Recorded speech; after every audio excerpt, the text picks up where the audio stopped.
नमस्कार।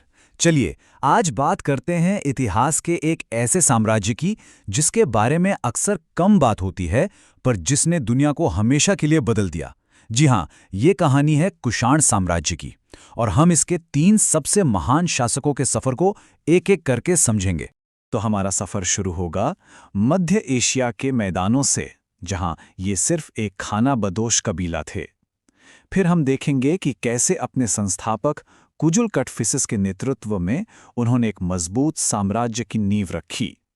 इसके बाद हम जानेंगे कि विम कटफिसिस ने इस साम्राज्य को आर्थिक रूप से कैसे मजबूत किया।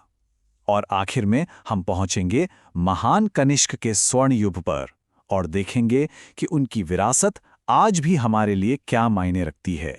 तो कुषाणों की कहानी को समझने के लिए सबसे पहले ये जानना जरूरी है कि ये लोग आए कहाँ से थे। चलिए समय में थोड़ा पीछे चलते हैं, मध्य एशिया के उन विशाल मैदानों में। कल्पना कीजिए एक ऐसे कबीले की जो हमेशा एक जगह से दूसरी जगह घूमता रहता था, अपनी किस्मत की तलाश में। तो आखिर ये लोग थे कौन? देखिए, ये एक बहुत बड़े कबीलाई संघ का हिस्सा थे जिसका नाम था यूझी। चीनी दस्तावेजों में इन्हें गुइशुआंग कहा गया है। असल में ये यूजी के 5 कबीलों में से एक थे जो आपस में सत्ता के लिए लड़ रहे थे, और इन 5 में से यही सबसे ताकतवर बनकर उभरे। अब पहली सदी आते आते कुषाण अपने सभी प्रतिद्वंदियों पर भारी पड़ चुके थे। उन्होंने पार्थियन और शक जैसी बड़ी ताकतों को चुनौती दी, उन्हें हराया, और इसी जीत के साथ भारतीय उपमहाद्वीप में उनके शानदार प्रवेश का रास्ता साफ हो गया। और इस पूरे बड़े कदम के पीछे एक ही दिमाग था, कुजुल कटफिसिस का। वो दूरदर्शी नेता जिसने इन बिखरे हुए कबीलों को एकजुट किया और उन्हें एक साम्राज्य की शक्ल दी। कुजुल का असली कमाल तो इस बात में था कि उन्होंने अपने लोगों को एक किया।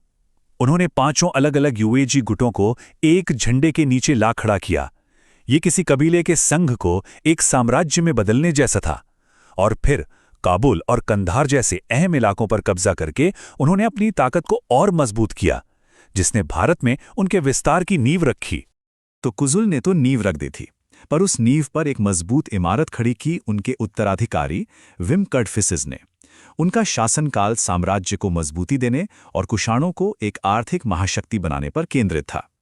और विम कटफिसिस ने एक ऐसा काम किया जिसने, सच पूछिए तो, पूरा खेल ही बदल दिया। उन्होंने बड़े पैमाने पर सोने के सिक्के जारी करना शुरू कर दिया। ये सिर्फ पैसा छापना नहीं था, ये दुनिया को अपनी ताकत, अपनी स्थिरता और अपनी महत्वाकांक्षा का एक ऐलान था। अब जरा सोचिए, इन सोने के सिक्कों का मतलब क्या था? इसका सीधा मतलब था एक फलती फूलती अर्थव्यवस्था।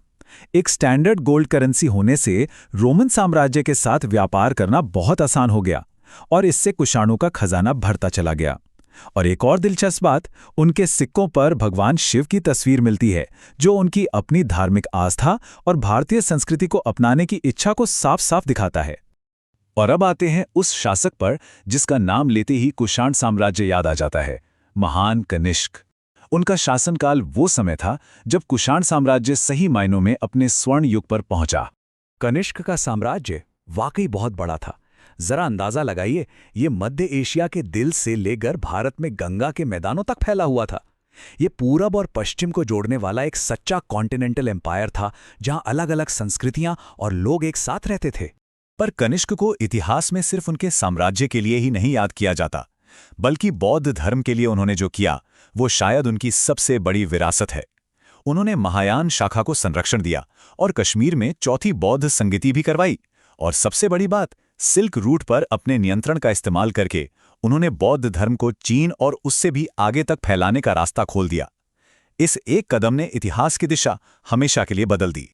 कनिष्क के दौर की एक और बड़ी दिलचस्प बात है उनकी धार्मिक सोच।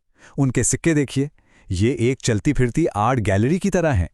इन पर भारतीय देवता शिव भी हैं, तो यूनानी देवता हेलियोस भी, और पारसी धर्म की आकृतियां भी मिलती हैं।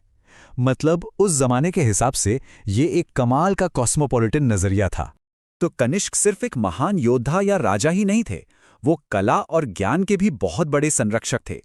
उन्हीं के समय में गांधार कला, जो भारतीय और यूनानी शैलियों का एक खूबसूरत संगम है, अपने चरम पर पहुंची। और उनका दरबार तो अश्वघोष, नागार्जुन और चरक जैसे बड़े बड़े विद्वानों से भरा रहता था, जो दर्शन, चिकित्सा और साहित्य के क्षेत्र में बहुत बड़ा काम कर रहे थे। तो सवाल उठता है कि इन सब महान शासकों के बाद कुषाणों ने आखिर हमें विरासत में क्या दिया? उनकी स्थायी विरासत क्या है? कुषाणों की कहानी का सबसे हैरान करने वाला पहलू शायद उनका खुद का बदलना है। सोचिए, वो आए तो थे एक विदेशी हमलावर के तौर पर, लेकिन वक्त के साथ वो पूरी तरह से भारतीय संस्कृति में ढल गए, यहीं के हो गए। ये सांस्कृतिक मेलजोल की एक अविश्वसनीय कहानी है।